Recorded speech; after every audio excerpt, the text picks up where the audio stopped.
ඉතින් මේ වෙලාවේදී ඇමරිකාව විසින් ඉරානයේ නාවික අවිහිරය ඉතා දරුණු ලෙස ක්‍රියාත්මක කරනවා.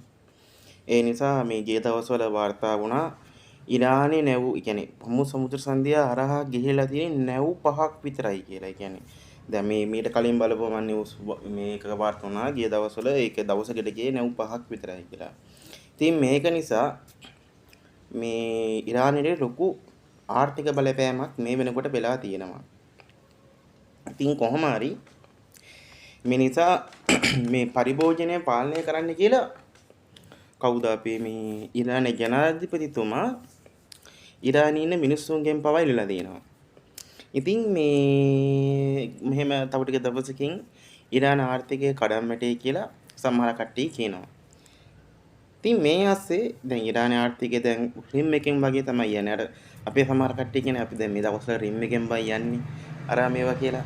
ඉතින් ඒ වගේ තමයි මේ දවස්වල ඉරානයේ ආර්ථිකය යන්නේ රිම් එකෙන්. කියන්නේ යාලා පට්ට රිම් එකෙන් යන්නේ. කියන්නේ දැන් ඇමරිකාව හැමතැනින්ම සම්පාදක දාලා. ඒ නිසා යාලගේ ආර්ථිකය යන්නේ මාරම විදිහට රිම් එකකින් තමයි යන්නේ. ඉතින් කියන්නේ ෂේප් න්‍යායින් තමයි යන්නේ. ඉතින් මේ ASCII ඊශ්‍රායලය මොකද කරන්නේ? ඊශ්‍රායලය ආපහු පාරක් ඕම් මේ ඉරානයට මේ පහර දෙන්න සූදානම් වෙනවා කියලා වාර්තා වෙනවා. ඒ කියන්නේ මේ දැන් මේ වෙලාවෙත් දැන් ඉරානයේ ගොඩක් දුර්වල වෙලා තියෙන්නේ. ඉරානයේ ගොඩක් දුර්වල තමයි මේ වෙලාවෙදි තියෙන්නේ. ඉතින් මෙන්න මේ වෙලාව chance එකක් කරගෙන, ඒ කියන්නේ ඉරානයේ දුර්වල වෙච්ච වෙලාව chance එකක් කරගෙන ඇමරිකා මේ ඊශ්‍රායලය ඉරානයට ආපහු ගහන්න හදනවා. කොහොම හරි ඉතින් එහෙම වුණොත් එම ටිකක් මේ පරණ ඉතින් යුද්ධය වල වෙලා මෙයන් මොකක් හරි එකක් වෙයි කියලා අපිට හිතා ගන්න පුළුවන්. මොකද මේ ඊශ්‍රායලය නිකන් භයානකම ප්‍රතිප්‍රහාරයක් තමයි එල්ල කරන්න ලෑස්ති වෙන්නේ. ඉතින් ඒ යන්න බෑ. මොකද ඉරානයේ දැන් කොච්චර හමුදාවේ නායකයෝ මරලා දැම්මද? ඒත් කිසිම එයාලගේ සෙකන්ඩ් දුන්නේ නැහැ. එයාලගේ නායකයෝ මරන්න අලුතින් නායකයෙක් කොහෙන් හරි මතුවෙනවා.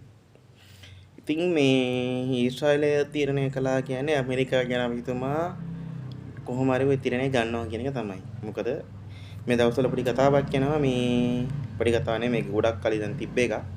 ඇමරිකාව ඔහොම තිබ්බට කලින් ඇත්තටම පාලනය කරන්නේ ඊශ්‍රායල විසින් කියලා. කියන්නේ යාළගේ කියන්නේ යුදෙව් පව එක ගොඩක් වැඩි ඇමරිකාව ඇතුළේ. ඒක නිසා ඇමරිකාවේ ජනාධිපතිතුමාටත් ඊශ්‍රායලයේ තීරණ වලට පිටින් යන්න බෑ කියලා ඔහොම කතාවක් තියෙනවා. ඒක නිසා ළඟදීම ඊශ්‍රායලය ඉරානට ගහද්දී කවුද අපේ ඇමරිකාවත් ඉරානට ගහයි. ඉතින් මෙන්න මේ වගේ එකක් තමයි මේ වෙලාවේදී මේ මැද පෙරදිග කලාපය වටා වෙමින් පවතින්නේ. ඉතින් ගිය දවස්වල මතක ඇති මේ ඇමරිකාවේ ජනාධිපතිතුමාට වෙඩි තියන්න ඇවිල්ලා පොඩි කේස් එකකුත් ගියා. ඉතින් මේ නිසා මේකටත් මේ ඉරානයේ සම්මතතාව තියෙනවා කියලා කියනවා. සමහර කට්ටිය කියනවා මේක වෙන ඩ්‍රාමා එකක් කියලා.